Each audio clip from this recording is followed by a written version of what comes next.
자, 오늘부터는 이제 또 스가랴서 말씀을 함께 묵상하려고 합니다. 자, 스가랴서에 들어가기 앞서서 우리가 이 스가랴서를 제대로 이해하려면, 그리고 이 내용에 대해서 우리가 깊이 또 들어가려면은 그 배경에 대해서 우리가 좀 알 필요가 있습니다. 그 배경을 알아야지 이런 얘기가 이런 이유로 말씀하는 것이었구나라고 우리가 인지할 수 있는 거예요. 가장 먼저 이 스가랴서는요, 여호와께서 기억하셨다라는 의미를 지닌 이 스가랴 선지자 이름 그대로 기록한 책입니다. 이름을 주제로 한 책이라는 거예요. 이 스가랴 선지자는요, 이 스가랴 선지자의 이 스가랴라는 이름은 여호와께서 기억하시다라는 겁니다. 근데 단순히 우연의 일치인지 모르겠지만은 왜 이런 의미가 있을까? 왜 하나님께서는 여호와께서 기억하시다라는 이름을 지닌 이 스가랴 선지자를 통해서 이 스가랴서를 기록하게 하셨을까? 그 배경을 보면 우리가 이해할 수 있게 된다라는 것입니다. 자, 사실 이 스가랴서의 배경은요, 바벨론 포로기를 보낸 이후에 그 시점을 다루고 있어요. 즉 이스라엘이 이제 기원전 722년경 그리고 587년경 각각 북이스라엘과 남유다가 멸망하지 않습니까? 우리가 이제 그런 것에 대해서 묵상해 왔지만은, 이들은 하나님의 특별한 선택으로 그분의 백성이 되었지만은 하나님과 맺은 언약들을 끊임없이 범하다가 결국에는 대제국인 아수르와 바벨론에 의해서 각각 멸망당합니다. 자, 그런데 하나님께서는요, 이 유다가 멸망하기 전에, 예전에 제가 예레미야서를 묵상할 때 잠깐 다룬 내용이기도 하지만은, 너희는 70년 포로기가 계획되었다라는 것을 선언하셨어요. 즉 너희가 이게 포로로 끌려가는 것은 불변하는 것이다. 그리고 이것은 70년이 될 것이다 라는 것을 정확하게 말씀하셨습니다.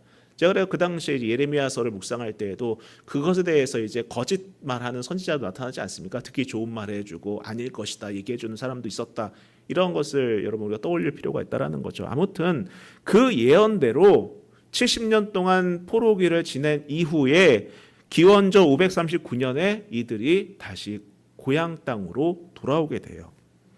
근데 특별히 이 스가랴서의 이제 시대적 배경은요, 어떤 부분이냐면은, 유대 공동체가 귀환한 다음에 우리가 알다시피 우리가 예전에 느헤미야서를 묵상하지 않았습니까? 느헤미야서 묵상했을 때 어떤 내용이 기록되어 있었어요? 유다 공동체가 돌아와서 무엇을 합니까? 성전을 지어요. 성전을 짓고 이제 느헤미야 때는 3차 귀환이라고 해서 성벽을 짓는 건데, 아무튼 이들이 이제 초기에 이제 성전을 짓는 그 시점이었던 것입니다. 근데 문제는 무엇이냐면은, 성전을 짓다가 그걸 중단하는 거예요. 왜? 상황이 여의치 않으니까. 상황이 여의치 않으니까는 성전을 짓다가 중단을 한 겁니다. 이유야 다양하겠죠. 눈에 보이는 것도 없고, 내가 내 손에 거머쥘 수 있는 것도 없고, 뭐 만족감도 없을 수 있는 것이고, 막막할 수도 있는 것이고, 어떤 성과가 보이는 것도 아니기 때문에 이들이 성전 건축을 중단을 해버립니다. 이런 상황에서 하나님께서는 이제 스가랴 선지자를 통해서 환상을 주십니다. 환상을 주시고 이 공동체가 다시 회복할 것이라는 것에 대해서 예언하는 내용이 바로 이 스가랴서의 전반적인 내용이에요. 그래서 사실 오늘 우리가 읽은 이 본문은요, 세 번째 환상입니다. 다시 말씀드리지만 이미 이스라엘 공동체는요, 귀환은 했지만은 막막했어요. 귀환은 해서 성전을 지었지만은 그 성전을 짓다가 포기합니다. 도중에 그만둔다라는 거예요. 마치 우리가 어떤 꿈을 향해 나아가다가 그 꿈이 너무나도 나와의 어떤 괴리감이 느껴지고 거리가 멀고 잡을 수 없는 것처럼 느껴질 때에 그것을 그만두고 내가 무언가를 하던 것조차도 그만두는 것처럼 이들은 성전 짓는 것을 그만두었다라는 것입니다. 그리고 그런 그들에게 하나님께서는 다시금 환상을 통해서 언약을 하시고 약속들을 기억하라라는 거예요. 그래서 스가랴라는 이 이름, 여호와께서 기억하셨다라는 이 이름은 어찌 보면은 오늘 우리가 이 말씀 속에서 주시는 이 약속들을 이스라엘 백성들이 기억하고 회복하기를 원하는 마음에서 주신 말씀들이 아닐까라는 생각을 해볼 수 있다라는 거죠. 자, 한번 말씀을 통해서 다시 한번 보도록 하겠습니다. 1절부터 한번 보시면은요, 내가 또 눈을 들어본즉 한 사람이 측량줄을 그의 손에 잡았기로 내가 어디로 가느냐 물은즉 그가 내게 대답하되 예루살렘을 측량하여 그 너비와 길이를 보고자 하노라 하고 말할 때에 내게 말하는 천사가 나가고 다른 천사가 나와서 그를 맞으며 이르되 너는 달려가서 그 소년에게 말하여 이르기를 예루살렘은 그 가운데 사람과 가축이 많음으로 성곽 없는 성읍이 될 것이라 하라. 여호와의 말씀에 내가 불로 둘러싼 성곽이 되며 그 가운데에서 영광이 되리라. 자, 여러분 다시 말씀드리지만 이 내용이 무엇이라고요? 스가랴에게 주신 환상입니다. 자, 제가 지난 수요일에 계시록 가장 마지막 부분을 다뤘어요. 계시록도 마찬가지로 요한에게, 사도 요한에게 준 환상이지 않습니까? 그 계시록을 다루면서 우리가 함께 묵상했던 내용을 한번 떠올려 보시기 바랍니다. 무엇에 대한 것이었습니까? 바로 소망에 대한 부분이었다라는 거예요. 여러분, 사람이 소망을 갖는 것은 무척 중요합니다. 소망의 유무가 그 사람의 삶에 활기가 있는지 그렇지 않은지를 가늠하는 기준이 되기 때문이라는 거예요. 여러분, 소망은요, 우리가 살아가는데 필요한 에너지이자 동기임에는 분명합니다. 소망이 있어야지 무언가를 하지 않습니까? 소망이 있어야지 노력도 하는 거예요. 소망이 있어야지 하루의 삶도 알차게 살아낼 수 있는 건 아니겠습니까? 근데 문제는 무엇입니까? 우리가 수요일에 말씀 묵상했다시피 무엇이었습니까? 많은 사람들이 세상의 소망을 둔다라는 거예요. 이 세상의 소망을 둔다라는 것은 무엇입니까? 내가 얼만큼 남보다 돋보일 수 있을까? 내가 남부럽지 않은 삶을 살아낼 수 있을까? 다른 사람 보기에 내가 어떠한 모습으로 비춰질까? 등등 세상에 보이는 어떠한 형태로든지 보일 수 있는 그런 소망들. 부자가 될 것이다. 좋은 차를 탈 것이다. 좋은 집에 살 것이다. 떵떵거리며 살 것이다. 등등의 이유들. 이런 세상 소망들은 어떻습니까? 그 소망을 내가 이룰 만한 위치에 있지 않으면은 그 사람은 반드시 무너지게 되어 있어요. 무너질 수밖에 없다라는 겁니다. 왜냐하면 내가 꿈꾸는 소망과 내 현실이 너무나도 갭이 있기 때문에 결국에는 그런 세상의 소망을 가진 사람들은 어떻게 됩니까? 마음이 무너질 수밖에 없고 절망할 수밖에 없다라는 거예요. 반면 하나님께 소망을 품은 사람들은 어떻습니까? 하나님 나라를 소망하는 것 아니겠습니까? 나아가 하나님께서 주신 소망을 품는 것이 바로 하나님을 향한 소망인데 그러한 소망을 품은 사람들은 어떻게 됩니까? 세상의 일들로 인해서 흔들리지 않는다라는 거예요. 자신의 현실 때문에 무너지지 않는다라는 것입니다. 자신이 처한 위치 때문에 낙심하지 않게 된다라는 거예요. 왜냐하면 소망 자체가 불변하신 하나님의 나라에 가 있고 하나님께서 주신 소망 안에 있기 때문에 여러분 흔들리지 않을 수 있게 된다라는 것입니다. 여러분 한번 생각해 보세요. 여러분 오늘 스가랴서의 배경을 제가 말씀드렸지만은 이들이 성전 건축을 중단했어요. 그렇지 않습니까? 성전 건축을 중단했습니다. 왜 중단했을까요? 왜 중단했겠습니까? 현실을 보니까는 막막하다라는 거예요.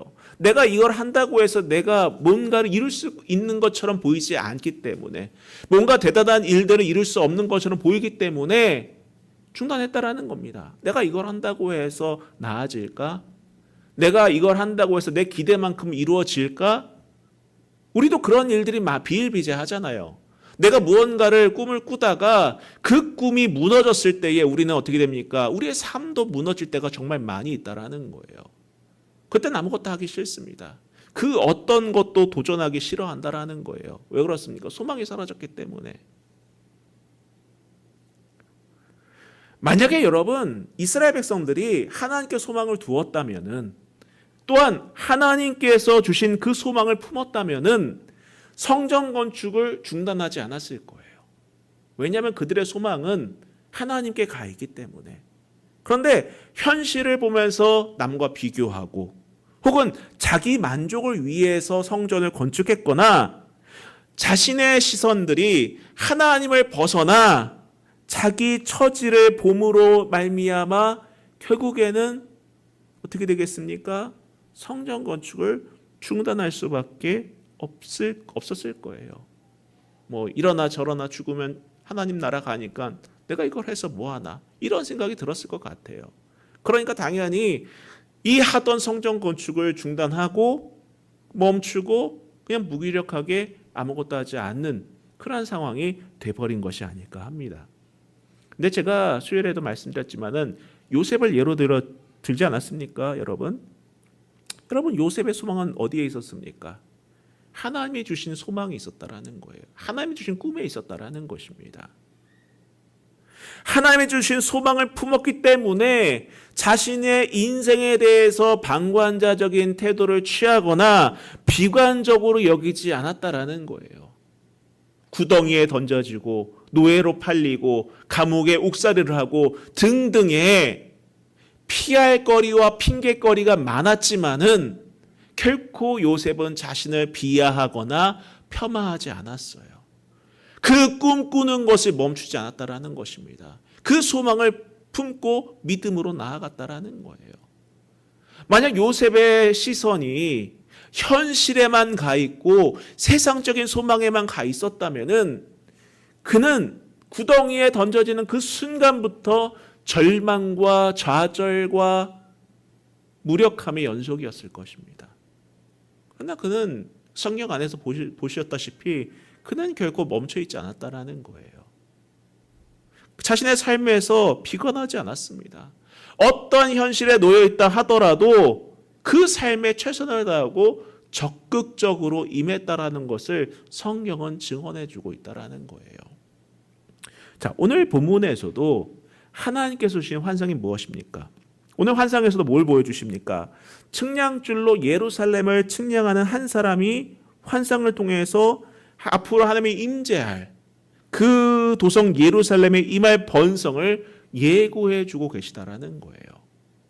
너희들은 현실을 바라보면서 중단하고 멈췄고 아무것도 안 하고 가만히 있지만 멈추지 마라. 내가 너희에게 주는 이러이러한 곳이다. 이러이러한 나라다. 이러이러한 도성이다라는 것을 보여주고 계시다라는 거예요. 하나님께서 보여주신 그 환상은 어떤 거였습니까? 예루살렘은 성곽이 필요 없을 만큼 안전한 도시가 될 것이고 또 성곽이 감당할 수 없을 정도로 번성하는 도시가 될 것이다 라는 것이 하나님께서 스가랴를 통해서 보여주신 환상 아니겠습니까? 그러니 포기하지 말라는 거예요. 포기하지 말라는 것입니다. 그래요, 어쩌면 유다 백성들이 포기했던 것은 포로에서 돌아왔지만 솔직히 자신들이 기대만큼 못 미친 현실 때문이 아니었을까 해요. 아, 내가 이렇게 하면은 하나님께서 나를 도와주셔서 더 크고 더 강하고 더 멋진 그런 우리의 삶, 우리의 나라, 우리의 도시가 되지 않을까?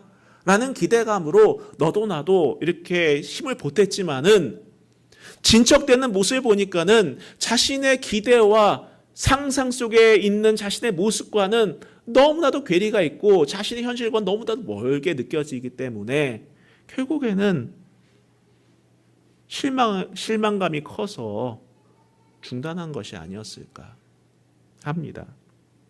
그러면서 원망도 했겠죠. 하나님, 제가 이렇게 기도도 하고 제가 이렇게 열심히 섬기고 제가 이렇게 열심히 하나님 성전을 위해서 일하는데 왜 우리의 꿈을 이루어주는 것이 아닙니까?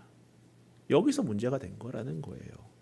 여러분, 다시 말씀드리지만 우리 믿음의 사람들이 품어야 할 소망은 무엇입니까? 하나님을 향한 소망이라는 거예요. 또 하나님께 주신 소망을 내 안에 품어야 된다는 것입니다. 여러분, 한번 기대해 보세요. 여러분, 이들에게 필요한 것은요, 더딘 현실이 아니었습니다. 말씀 붙들고 기도하면서 그 둔한 믿음을 깨닫고 다시금 그들의 성전을 쌓는 수고를 해내는 거였다라는 거예요. 5절 한번 다시 보시기 바랍니다. 여호와의 말씀이 내게 불로 둘러싼 성곽이 되어 그 가운데에서 영광이 되리라. 여러분, 여러분의 인생에 대해서 한번 기대해 보시기 바랍니다. 여러분의 삶을 기대해 보세요. 물론 내가 꿈꾸는 삶과는 지금 내 현실이 거리가 멀 수 있겠죠. 거리가 먼 것처럼 느껴질 수 있겠죠. 그래서 성전 건축하는 것을 중단할 수도 있었을 거예요. 내가 수고하는 것을 멈출 수도 있었을 것입니다. 그러나 여러분, 오늘 이 스가랴 선지자를 통해서 우리에게 주시는 말씀은 하나님께서 우리 가운데 함께 하시고 그 가운데 영광이 되게 하시겠다라는 거예요. 사랑하는 성도 여러분, 여러분 하나님께 소망을 품으시기를 축복합니다. 하나님께 소망을 품으세요. 믿음으로 하나님을 바라보고 여러분, 주님, 내가 오늘도 주를 향한 성전 쌓는 것을 멈추지 않겠습니다라고 고백하고 기도하며 믿음으로 결단하는 그러한 시간 될 수 있기를 주님의 이름으로 축복합니다. 성도 여러분, 그래요. 여러분, 우리가 살아가다 보면은요, 지칠 때가 많이 있어요. 그렇죠? 낙심될 때도 있고요. 우리의 삶에 대해서 실망할 때도 있어요. 그래서 내가 이걸 한다고 해서 뭐 나아지는 것이 있을까?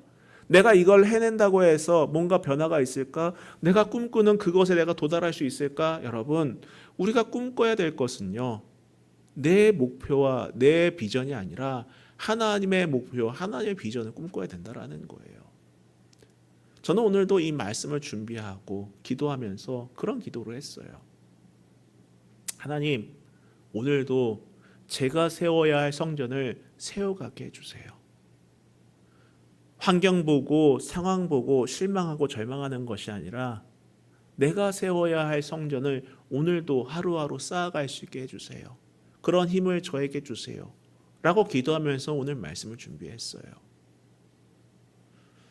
정말 여러분, 제가 사랑하는 마음으로 또 절박한 마음으로 정말 아끼는 마음으로 권면합니다. 우리가 세상을 바라볼 때에는 낙심될 수 있고 비교될 수 있고 절망할 수 있지만은 우리가 바라봐야 할 시선은 하나님이에요. 그리고 하나님께서는 우리의 손을 통해 완성될 그 성전을 기대하고 계세요. 그 성전이란 무엇입니까? 여러분에게 주신 비전들이라는 거예요. 여러분들에게 주신 소망들이라는 것입니다. 여러분들에게 주신 달란트들이라는 거예요. 아무것도 하지 않고 있는 것이 아니라 여러분에게 주어진 그 벽돌을 들어서 한 장의 벽돌을 그 성전에 쌓는 것처럼 내가 오늘 해야 될 그 한 장의 벽돌을 쌓고 하나님을 기뻐하면서 기대하는 모습을 주님께서는 원하고 계시다라는 것입니다. 왜냐하면 거기에 하나님이 임하시기 때문에, 거기에서 하나님께서 역사하시기 때문에, 거기에서 영광 받으시기 때문에 여러분 낙심하지 마시고 실망하지 마시고 포기하지 마세요. 그것이 하나님께서 우리에게 원하시는 그분의 뜻임을 여러분 믿으시기를 축복합니다. 성전 쌓는 노력을 멈추지 마세요. 자, 계속해서 6절부터 9절까지 또 읽어보겠습니다. 오호라, 너희는 북방 땅에서 도피할지어다. 여호와의 말씀이니라. 이는 내가 너희를 하늘 사방에 바람같이 흩어지게 하였음이니라. 여호와의 말씀이니라. 바벨론 성에 거주하는 시온아, 이제 너는 피할지니라. 만군의 여호와께서 이같이 말씀하시되 영광을 위하여 너희를 노력한 여러 나라로 보내셨나니 너희를 범하는 자는 그의 눈동자를 범하는 것이라. 내가 손을 그들 위에 움직인즉 그들이 자기를 섬기던 자들에게 노략거리가 되리라 하셨나니 너희가 만군의 여호와께서 나를 보내신 줄 알리라. 자, 우리가 이 말씀만 보면 이게 도대체 무슨 내용일까 모르겠지만 여러분 다시 말씀드리면 환상이라는 거예요. 이 내용은 무엇이냐면 여러분, 이번 이제 하나님의 시선이 어디로 향하냐면은 바로 이스라엘을 괴롭혔던 북쪽의 강대국들을 향합니다. 그리고 그들의 상황이 힘이 있으니까는, 권세가 있으니까는 평안하고 고요해 보여요. 그런데 그들이 강해서가 아니다라는 겁니다. 그들이 능력이 있어서가 아니다라는 거예요. 하나님께서 잠시 그들을 들어서 심판자라는 도구로 쓸 뿐이지 그들 스스로가 강하고 힘있고 능력이 있어서가 아니다라는 거예요. 그저 심판 전에 마치 폭풍이 오기 전 고요함과 같이 잠잠할 뿐이라는 것입니다. 그러나 그런 그들에게 곧 심판이 임할 것이다라는 것을 경고하고 있는 거예요. 이 내용은 앞서 두 번째 환상인 대장장의 환상에서도 한 번 더 언급했던 내용입니다. 우리가 앞서 보면 1장 18절부터 한번 보시기 바랍니다. 자, 1장 18절 한번 보세요. 똑같이 위에 있습니다. 2장 위에 있습니다. 1장 18절부터 보시면요, 이런 환상이 나옵니다. 뿔렛과 내장장이 넷의 환상인데, 내가 눈을 들어 본즉 네 개의 뿔이 보이기로 이에 내게 말하는 천사에게 묻되 이들이 무엇이니까니 내게 대답하되 이들은 유다와 이스라엘과 예루살렘을 흩뜨린 뿔이니라. 강대국들을 말하는 거예요. 아수리라든지 바벨론이라든지 이런 강대국들을 말하는 것입니다. 그때에 여호와께서 대장장이 4명을 내게 보이시기로 내가 말하되 그들이 무엇하러 왔나이까 하니 대답하여 이르시되 그 뿔들이 유다를 흩뜨려서 사람들이 능히 머리를 들지 못하게 하니 이 대장장이들이 와서 그것들을 두렵게 하고 이전에 뿔들을 들어 유다 땅을 흩뜨린 여러 나라의 뿔들을 떨어뜨리려 하느니라 하시더라. 하나님의 백성들을 고개 들지 못하고 억압하니까는 하나님께서 이들을 다 심판하시겠다라는 선언이다라는 거예요. 여러분, 하나님께서 정의를 세우시고 심판하시는 날은 반드시 옵니다. 이 말은 바꿔 말하면 여러분, 우리가 세상을 부러워하거나 그것을 따라갈 이유가 없다라는 거예요. 우리가 세상을 바라볼 때는 화려한 게 많이 보입니다. 휘황찬란해 보여요. 그것에 비해서 나의 모습은 정말 초라하게 느껴질 때가 있어요. 아, 저 사람은 저런 것도 누리고 있는데 나는 무엇인가? 저 사람은 저런 것을 소유하고 있는데 나는 무엇인가? 이런 비교를 하지 않습니까? 저런 명품을 갖고 다니는데 나는 무엇인가? 저런 능력이 있는데 나는 무엇인가? 이런 비교가 될 때가 있다라는 거예요. 부러워하지 말라는 것입니다. 왜냐? 다 하나님 심판 아래에 있기 때문에. 너희는 너희의 영혼에 집중하고 하나님께 집중하라는 것입니다. 여러분, 오늘 우리가 필요한 것은 다른 게 아니에요. 안목이에요. 안목. 보는 눈이라는 것입니다. 세상의 세상을 힘의 역사로만 볼 것이 아니라, 힘의 논리로만 볼 것이 아니라 하나님의 역사로 보아야 하는 거예요. 여러분, 비교하지 마세요. 다른 사람의 인생에 내 인생을 비교하지 마세요. 특별히 세상 우상을 따라가는 사람들의 인생과 나를 비교하지 마시길 바랍니다. 여러분은 하나님 복된 자녀들입니다. 하나님 백성들이에요. 하나님께서 여러분을 통해서 어떻게 사용하실지 여러분 기대해 보시기 바랍니다. 두려워하지 마세요. 담대하세요. 세상의 논리로 우리가 꼭 살아갈 필요는 없다라는 거예요. 믿음을 갖고 신앙하면서 다시 말씀드리지만은 오늘 내가 쌓아야 할 성전을 나가면 되는 거예요. 자, 10절부터 읽고 마치도록 하겠습니다. 10절부터 보시면은요. 여호와의 말씀에 시온에 따라 노래하고 기뻐하라. 이는 내가 와서 네 가운데에 머물 것임이라. 그날에 많은 나라가 여호와께 속하며 내 백성이 될 것이요 나는 내 가운데 머물리라. 내 만군의 여호와께서 나를 내게 보내신 줄 알리라. 여호와께서 장차 유다를 거룩한 땅에서 자기 소유로 삼으시고 다시 예루살렘을 택하시리니 모든 육체가 여호와 앞에서 잠잠할 것은 여호와께서 그의 거룩한 저소에서 일어나심이니라 하라 하더라. 자, 여러분 여기서 보시면요, 우리가 주목할 것이 있습니다. 10절을 보십시오. 시온에 따라 노래하고 기뻐하라. 시온에 따라 노래하고 기뻐하라. 이게 무슨 말입니까? 이게 무슨 말인가요? 이전까지 이스라엘에게는 나오는 말이 무엇이었습니까? 탄식이었습니다. 탄식이었어요. 탄식하는 인생이었기 때문에 성전 건축도 중단했고 그 어떤 것도 도전하지 않았던 거예요. 탄식하기 때문에. 포로기의 삶에서도 탄식이었지만은 포로기에서도 돌아왔을 때의 삶도 탄식이었다라는 거예요. 아, 내 인생은 왜 이럴까? 우리나라는 왜 이럴까? 이 예루살렘은 왜 이럴까? 아무런 비전이 보이지 않아. 아무런 꿈도 보이지 않아. 아무런 소망도 보이지 않아. 그래, 성전 져봤자 뭘 하겠어. 그냥 그만두자. 해봤자 아무 일도 일어나지 않을 거야 라고 말하면서 그만뒀지만은 하나님께서 뭘 말씀하십니까? 시온에 따라 노래하고 기뻐하라. 곧 이 말은 무엇입니까? 이들의 탄식이 찬양으로 바뀔 것임을 하나님께서 말씀해 주는 거예요. 성도 여러분, 여러분의 삶에 찬양이 넘치기를 축복합니다. 여러분의 탄식이 찬양으로 바뀌는 그런 놀라운 기적의 역사가 우리 가운데 펼쳐지기를 주님의 이름으로 축복합니다. 또 그뿐입니까? 왜 이런 일이 벌어지는 거예요? 그들 가운데 하나님께서 임재하시기 때문에. 여러분, 우리 안에도 하나님이 임재하면은 우리의 삶의 탄식이 찬양으로 바뀌는 귀한 역사가 나타납니다. 여러분, 혹시라도 우리의 삶에 탄식이 있습니까? 여러분, 하나님께서 여러분의 삶을 찬양으로 바꾸길 축복합니다. 기쁨이 넘치길 축복합니다. 이 말씀처럼 여러분의 삶에 기쁨과 찬양이 넘치기를 축복합니다. 그뿐입니까? 12절을 또 보세요. 하나님께서 말씀하시는 것이 무엇입니까? 12절 보세요. 장차 유다를 거룩한 땅에서 자기 소유를 삼으시고 다시 예루살렘을 택하시리니, 여기서 핵심은 무엇입니까? 하나님께서 거룩한 소유로 삼으시겠다라고 말씀하신다는 거예요. 그리고 그 땅을 택하신다라는 것입니다. 예루살렘을 택하신다라는 거예요. 여러분, 하나님께서는 우리를 거룩한 자로 삼으셨어요. 하나님께서 우리를 택해 주셨습니다. 이 사실을 여러분 믿으셔야 돼요. 믿으셔야 합니다.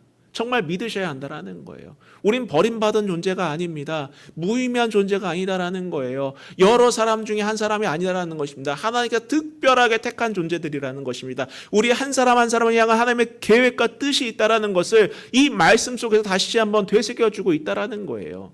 저는 이 약속의 말씀들이 당시 절망한 예루살렘에 있던 백성들만이 아니라 이 말씀을 읽고 있는 모든 성도들을 향한 하나님의 약속인 줄 저는 믿습니다. 확신한다라는 거예요. 세상 사람들은 크고 작은 것으로 사람들을 평가합니다. 많고 적음을 가고 평가합니다. 높고 낮음을 가고 평가하지만은 하나님은 그걸 보지 않는다라는 겁니다. 하나님은 내 백성을 챙기시겠다라는 거예요.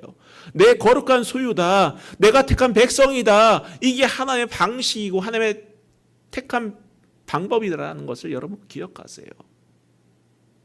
이래도 절망하시겠습니까? 이래도 실망하시겠습니까? 이래도 멈추시겠습니까, 여러분? 오늘 우리가 다시금 우리의 자존감을 회복할 수 있기를 축복합니다. 여러분, 정말 소중한 존재들이에요. 아름답고 사랑스럽고 존귀한 존재라는 것을 여러분 잊지 마세요. 우리 스스로에게 꼭 그러한 말을 해줘야 된다고 생각해요. 아, 나는 하나님께서 거룩한 자녀로 삼으신 백성이야. 하나님께서 택하신 자녀야. 라는 그러한 말을 스스로에게 매번 말씀을 근거로 해줘야 된다고 저는 생각해요. 오늘 예배 가운데 있는 성도 여러분, 그런 말씀을 자신에게 해줄 수 있기를 간절히 부탁드립니다. 정리하자면 무엇입니까? 여러분, 과연 여러분의 삶에서 여러분을 실망하게 하고 멈추게 하는 것은 무엇입니까? 여러분의 인생 속에서 여러분의 삶을 멈추게 만들고 실망하게 만들고 앞으로도 나아가지 못하게 만드는 것이 무엇입니까? 여러분, 세상에 소망을 두지 마세요. 세상에 소망을 두지 말라는 것은, 세상에 꿈을 꾸지 말라는 것은 다른 의미가 아닙니다, 여러분. 목표를 하나님께 두라는 거예요. 목적을 하나님께 두라는 것입니다. 그분의 말씀에 소망을 두고 여러분의 수고를 멈추지 말라는 거예요. 방향 설정을 바로 하라는 것입니다. 방향 설정을 똑바로 하라는 거예요. 정리하겠습니다. 그래요. 이스라엘 입장에서는 초라한 성읍, 짓지 못한 성전, 무너진 성곽 등을 보면은 다시 할 맛이 안 나겠죠. 그렇죠? 현실적으로 보더라도 다시 할 맛이 안 날 것 같아요. 하나같이 다 걱정거리일 겁니다. 이거 언제 이 초라한 성읍을 다시 완성시킬 수 있을까? 이 짓지 못한 성전 언제 다 지을까? 이 무너진 성곽을 어떻게 다시 복구할까? 근데 여러분 한번 보세요. 우리가 느헤미야서까지도 묵상해 봤지만은 결국에는 완성하지 않습니까? 결국에는 완성하잖아요. 결국엔 그 안에서 하나님의 영광을 보지 않습니까? 예배가 회복되고 사람이 회복되고 기쁨이 회복되는 역사를 보지 않습니까, 여러분? 걱정하지 마세요. 하나님이 함께 하신다고 약속하시잖아요. 하나님께서 임재하신다고 약속하시잖아요. 하나님이 여러분과 함께 하신다고 약속하시잖아요. 다시 말씀드리지만 여러분, 실망과 절망과 낙심에서 벗어나시기를 축복합니다. 거기에서 벗어나기 위해서는 다른 게 아닙니다. 하나님의 말씀에 소망을 두는 거예요. 그 말씀에 소망을 둔다는 것은 그 약속을 믿고 내가 지어야 할 성전을 지어 나가는 거예요. 그 성전 짓는다는 것이 무슨 의미인지는 여러분 스스로도 잘 아실 겁니다. 여러분의 인생의 성전 짓기를 멈추지 마시고 걱정이 아닌 소망으로 여러분의 인생을 바꿔나가는 기쁨의 자녀, 복된 자녀 되시기를 주님의 이름으로 축복합니다. 자, 우리 같이 기도하도록 하겠습니다.